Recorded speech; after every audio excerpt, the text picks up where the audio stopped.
அவரை பார்த்தா எல்லாருக்கும் ரொம்ப பயம். ஓ! He was a very strict man.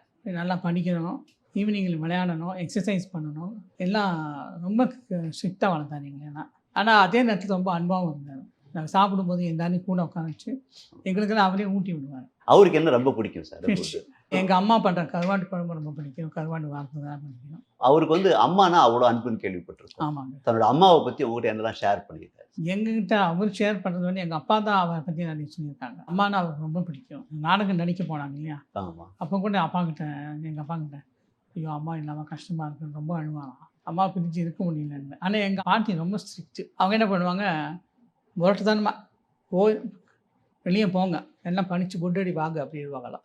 ஓ! அந்த மாதிரி ஒரு tough lady. She was a very tough lady. இப்போ எம்ஜிஆரும், எம்ஜி சக்கரபாணி சாரும் வந்து ரொம்ப கஷ்டப்பட்டு வளர்ந்துருப்பாங்க. அந்த காலகட்டத்த பத்தி, அப்ப நடந்த சம்பவத்த பத்தி உங்ககிட்ட சொல்லியிருக்காங்களா? அப்பா சொல்லியிருக்காரு, பசிக்காக ரொம்ப கஷ்டப்பட்டுருக்கும் போது பக்கத்து வீட்டில் அந்த அம்மா கிட்டேருந்து இட்லி வாங்கி சாப்பிட்டாங்களாம். அப்போது அம்மாவுக்கு எங்கள் பாட்டிக்கு பயங்கரமாக கோவம் வந்து தண்ணி குடிச்சிட்டு படிக்க வேண்டியதாக ஏன் பிச்சை எடுக்கிறீங்கன்னு பிடிச்சி ரொம்ப அடிச்சுட்டாங்களாம். அது அப்பா ரொம்ப சொல்லுவார்.